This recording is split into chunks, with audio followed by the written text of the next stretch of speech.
Hello and welcome to Celtic Down Under. My name is Laura and I'm joined as always by Liam for yet another World Cup preview. How you doing, Liam? Good. Very excited to talk about this one. Got my scarf and everything. Fun Very fun fact, in yes. Japan, because of the humidity, the scarf is actually a towel. Okay. So it doubles up as like a gym towel as much as a scarf. Excellent stuff. Do you know that could come in handy in more places than just Japan? Um Aye. Japanese ingenuity at the fore once again. So I'm going to be completely honest about this. Hmm. Beyond the Japanese players, four of them who happen to play in green and white, my knowledge of Japanese football and of the players involved in the squad is limited at best. So we will go by your lead as far as that's concerned, and I think that's probably a good place to start. To be honest with this one, is Hmm. looking at the squad. So we'll do that. Yeah. I'll just bring them up on the screen for everybody. So Japanese squad, we have got goalkeepers Eiji Kawashima, Yep. Suchi Gonda, and Daniel Schmidt. And not the most Japanese of names there, but His dad's American, just to answer the obvious question. right, okay, Yeah. okay. Um, So looking at those three goalkeepers, what's your opinion of those? Do you have any idea who might be first choice out of those ones? Well, Scottish fans might remember Eiji Kawashima's brief spell at Dundee United a couple of years ago, Mm-hmm. where he did not exactly cover himself in glory. And now Kawashima has been a fixture of the Japan squad for about 10, 15 years, so he is a legend in terms of status, but he is a bit of a shaky goalkeeper, I'm afraid. Gonda is solid, but kind of unimpressive, if you know what I mean. It's like you very rarely see him make a mistake, but you rarely see him pull off a world class save either. Yeah, yeah. Um, Schmidt is an up and coming younger keeper who I've only seen him play for the national team once, but he's impressed me. Mm-hmm. And the fact that he's already playing in Europe suggests that clearly there are people who think he has the potential to go further. Yeah, absolutely. There seems to be on this particular website, I'm getting the squad from goal.com and they're talking Mm-hmm. about a few players who've missed out. Kosai Tani, Keisuke Osako and Zion Suzuki. Yeah. Are any of those names that you know or that you would have expected to be in the squad? Well, I think Tani and Suzuki have been a wee bit optimistic because excuse me. Bless you. On the build up to the tournament, they were never really considered. But Osako played in the last World Cup. He is a very very good player, and Hmm. yeah, there's probably three or four players that I am genuinely shocked didn't make the squad. There's another couple of players that I think should have made the squad, but were never in serious consideration. If you know how the manager Moriyasu does his business. Um, but yeah, he was Osako is one of them that not just myself, but a lot of the Samurai Blue fans are not happy that he's not in that squad. It'll be interesting to get into a little bit more depth about the way the manager works, and we'll Hmm. talk about that going forward. But before we do that, we'll look at the defence. So we've got Miki Yamane, we've got Shogo Taniguchi, we've got Yuto Nagamoto, Takahiro Tomiyasu of Arsenal, Hiroki Sakai, Ko Itakura of Borussia Mönchengladbach. He's a name people might know as well. Maya Yoshida of Schalke, Hiroki Ito of Stuttgart, and another name to be confirmed according to this list, which I hadn't realised Well, before. I can actually confirm that's not going to be a defender. Another striker was called up when Nakayama pulled out injured last week. Okay. So that I'm afraid that's not quite up to date. Yeah. Uh, Understandable though, because outside of Japan, I don't think many people have been talking about the ins and outs of the Japan squad. So Yeah, but looking at that um, defence, I mean, where's the standout players for you in terms of the players that they might be able to rely on to keep clean sheets? Because I think that will be a big feature for Japan of getting anywhere far into the tournament. Well, again, a bit like we talked about in Spain before, that there is the balance of experience and promising youth there. Nagatomo and Yoshida are stalwarts of the squad, both well into their 30s now, but both still very capable. Nagatomo, in particular, for a guy who I think is 35 now, his pace is phenomenal. Mhm. He is your classic attacking fullback, and he's a joy to watch. A few years ago, I was really sad when he got briefly linked with Celtic, but nothing ever happened, because I would love to have seen him in a Celtic shirt. Yeah, yeah. I mean, we don't need to. I think Celtic fans nowadays, certainly, maybe not 2 years ago, they wouldn't have had the same attitude, but certainly now we don't need to be reminded of the quality that's available in Japan and in the J League. And certainly, I wouldn't be averse to seeing more of that coming over to Celtic Park. I just wanted to take a minute to talk about Takahiro Tomiyasu, because he is a player, obviously, of all those players who I've seen more of playing for Arsenal than any other. Yeah. I really, really like him as a player. I think he's very versatile across the back line. I think he can play fullback, but he can also do a job as part of a back three. Is he going to be vital as much to Japan's chances of, creating chances going forward as defending, you think? Yeah, I mean, in the future, I think a lot of Japanese fans are perceiving him as the natural heir to Nagatomo in terms of the attacking fullback. Tomiyasu, I've actually, funnily enough, with the way TV works over here, I've seen a lot more of him in an Arsenal shirt than I have in a Japan shirt. Right. But I like what I've seen. He really impresses me. As I said before, that defense balances youth and experience. Where Nagatomo and Yoshida bring the experience, Tomiyasu brings that exciting young talent that could really set the tournament alight if things go well for Japan. Yeah, absolutely. Japan always seem to be one of those nations for whom there are a couple of breakout stars who no doubt get their big move to Europe, and there might be a chance for more players in that defence to do that. Going ahead and looking at the midfielders, we've got Wataru Endo of Stuttgart, we've got Gaku Shibasaki of Leganes, we've got Takumi Minamino of Monaco, formerly of Liverpool, obviously. Yeah. Hidemasa Morita of Sporting, Daichi Kamada of Eintracht Frankfurt, Ayo Tanaka of Fortuna Düsseldorf, Ritsu Don of Freiburg, and Yuki Soma of Nagoya Grampus.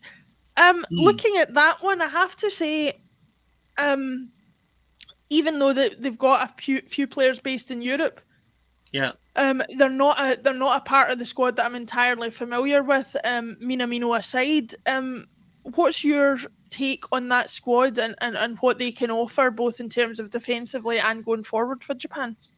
Well, and again, it's not surprising because of what Moriyasu set out as the manager, but it's very frustrating, and I don't mean this as a personal slight on the player, but to see Shibasaki in that midfield ahead of Hatate is quite infuriating, because he's a similar type of player, but he's a lot older.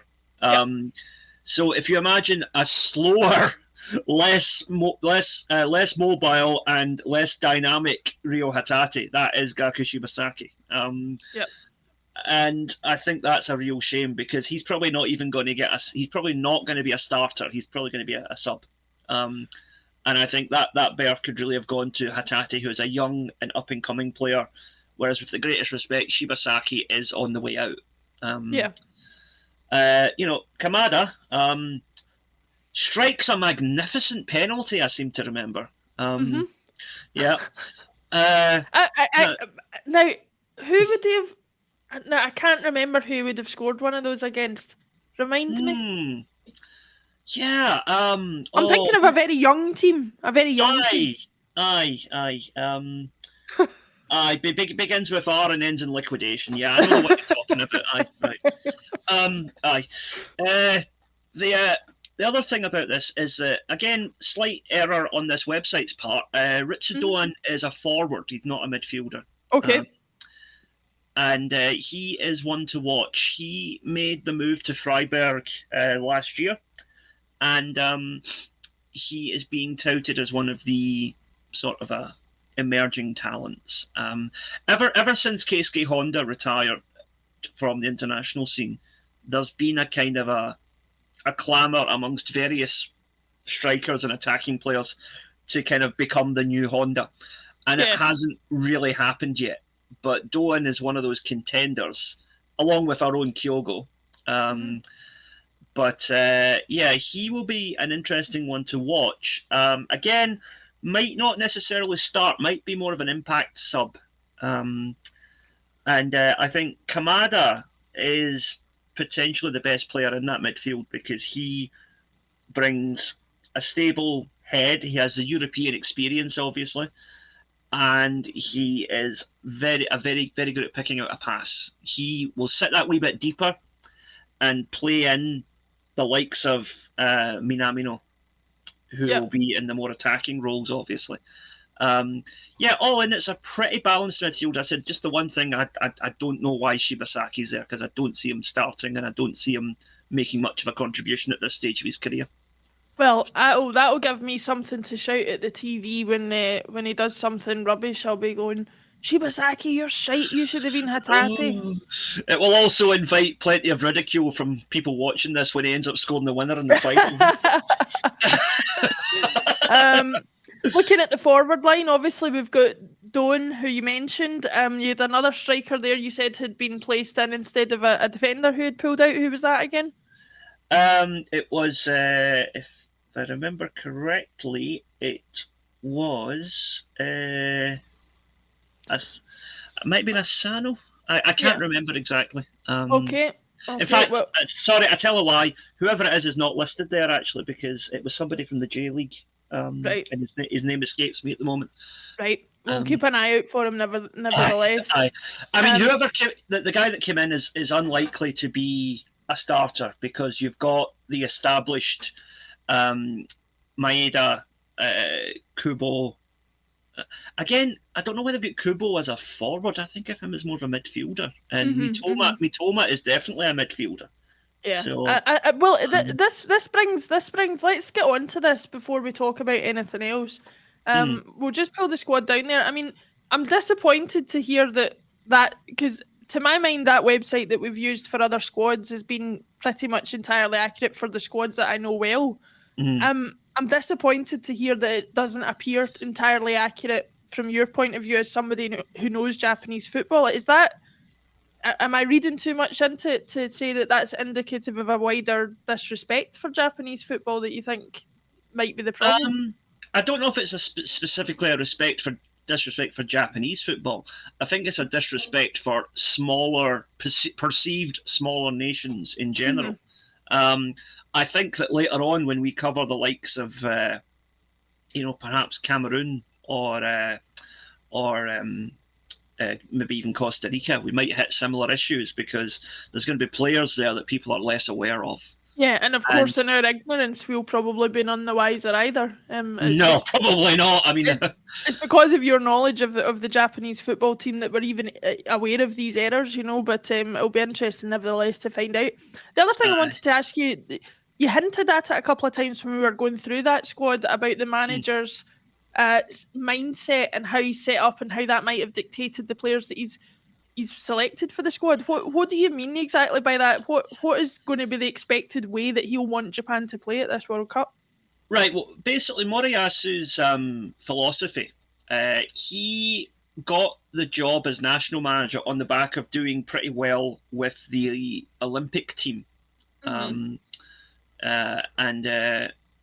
Maeda was part of that team, which is why he is now graduated, if you like, to being a part of the national setup. But he is one of those managers, a bit like Gordon Strachan, in the sense that he has his players that he likes and he has his players that he doesn't fancy. And if he doesn't fancy you, you have to do something really exceptional to change his mind. Which is why Kyogo is not in that squad. Because as much as we love Kyogo and we know what he can do at Celtic, he has not really done it for Japan yet. Whereas Maeda has.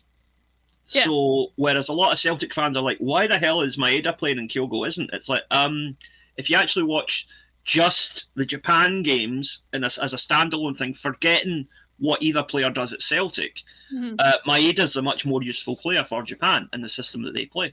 I mean, there's an argument to say that more international managers should approach things that way. It's not necessarily about the form player or certainly I think managers in the past have fallen foul of trying to pick the best 11 Japanese players or the best 11 English players or the best 11 Italian players and not looked at a system or a way of playing football that they want to play. So perhaps, as much as it irks me to say it, Kyogo not being in, there would be no point in him being there if he wasn't offering something to the manager that he didn't want. No, and that's the thing. It's like Ito, Junior Ito. He's a wee bit older. I believe he's 29 or maybe 30 now. He is a sort of a Kyogo type player, not as fast, but as lethal a finisher. And I think that if you have Ito and Maeda in the attack, then you've pretty much covered your bases already. And Kyogo might be individually better in terms of his overall ability than both of those players, but he does not fit into Japan's system as well. Yeah, absolutely. And I think as well, from what you've said or the discussions we've had around Japan and how they're going to line up, it'll be interesting from a Celtic supporter's point of view to watch Maeda playing as part of perhaps a front two or certainly more centrally than he does for Celtic and seeing the difference that makes to the way that he plays football. Yeah, one of my big hopes for this World Cup, because Japan are going to struggle to get out of this group. I really hope they do, but I think they're going to struggle because they're up against two teams that could end up going to the last four of the tournament. One of my big hopes is that a lot of Celtic fans who are critical of Daisen Maeda will perhaps reassess what they think of him after they see him at this World Cup. I certainly hope so, because certainly from being with you on the Celtic State of Mind podcasts and getting to know you and your appreciation for Japanese football over the last year or so, I've seen in you a great excitement at Maeda being a Celtic player that I don't think, as somebody who wasn't a fan of Japanese football before, most other Celtic fans share, because I don't think he's shown the best of himself in a Celtic strip. So I'll be willing him on, like you said, to do that in a Japan shirt in Qatar. Yeah. I really hope that he does something special. Not special enough that Real Madrid are going to come in and steal him from us, but enough that maybe, Celtic fans just take stock of how good a player we actually have there, Absolutely. Just to close things out, we'll just have a little bit of a look at the fixtures that they've got. We've already gone over this in the previous videos, and we would encourage all of you to go back and watch those, because we really are looking forward to covering more teams, as we have done all the teams in the tournament up to this point. But looking at the fixtures, obviously they're opening against Germany. You'll struggle to find a harder opener for a nation than that in the entire tournament. They've then got Costa Rica and they've then got Japan. Now, you could say, they've then got Spain. You could say we've talked about the chance of a team perhaps being able to rest players. Spain are opening against Costa Rica and then playing Germany. Theoretically, they come out of that with 6 or even 4 points, and they might feel like they're in a position, depending on other results, to rest players, giving Japan a chance. We've talked before about the toughest opening game. The pressure's almost off Japan, I think, against Germany in a way, because nobody's expecting anything from them anyway. Or do you think it will still be a nerve-wracking one for them? I think they're going to want to take something from that game, because they're going to, in their minds, getting out of this group is going to probably mean having to finish above Germany, because Spain are the favourites to win the group. Although, you could argue it goes back and forth between Spain and Germany. There's probably not much in it. But at the end of the day, if you want to come second in the group, you have to beat the team that's expected to finish second. But what would concern me more would be if Japan do somehow get a result against Germany, which they might. In the last World Cup, they went out and surprised everybody by beating Colombia in their first game, who were be the favourites to win that group. But they then went out and kind of bottled it against Senegal and ended up drawing 2 each, conceding a couple of really cheap goals. Yep. So I would hope that if they do get something against Germany, the same complacency doesn't take root when they play Costa Rica. Because as Scotland fans know, you write off Costa Rica at your peril, you know? Yes, absolutely. Um, I'll leave the closing word to you then on Japan. What are your hopes for them at this World Cup? What looks like a successful World Cup for Japan to you as somebody who is a fan and has made the country your home? Well, I've been instructed by the wife to say that, I hope and expect Japan will win the World Cup. But sorry, Kaio, that's not realistic. Listen, they've got a better chance than Scotland, so. aye, that's a fair point. But yeah, as my wife keeps reminding me every time I bring up the World Cup, why is Scotland not there? No, I hope that they just give a good account of themselves, because as you know, I'm passionate about Japanese football. I'm passionate about promoting Japan generally as a country. It's been my home for almost my entire adult life. My wife is Japanese. I love this country. I love these people, and the joy that washed through this country for a couple of days after we beat Colombia at the last World Cup was incredible. And if we can capture even just a wee bit of that magic again, I'll be delighted. Well, I certainly hope that's the case. And even though we don't have the representation at the World Cup in the Japan team that we thought we might, I'm pretty sure most Celtic supporters will be honorary Japanese fans for this tournament, and certainly we're hoping that they do well. So with that said, thank you very much, Liam, for joining me. Join us next time as we close out the reviews of Group E with Costa Rica. It's going to be an interesting one, and as always, we'll use that as a kind of video, not only to look at Costa Rica, but to overview the group in its entirety. Liam, thank you for joining me, and I'll see you again next time. Thanks. See you then.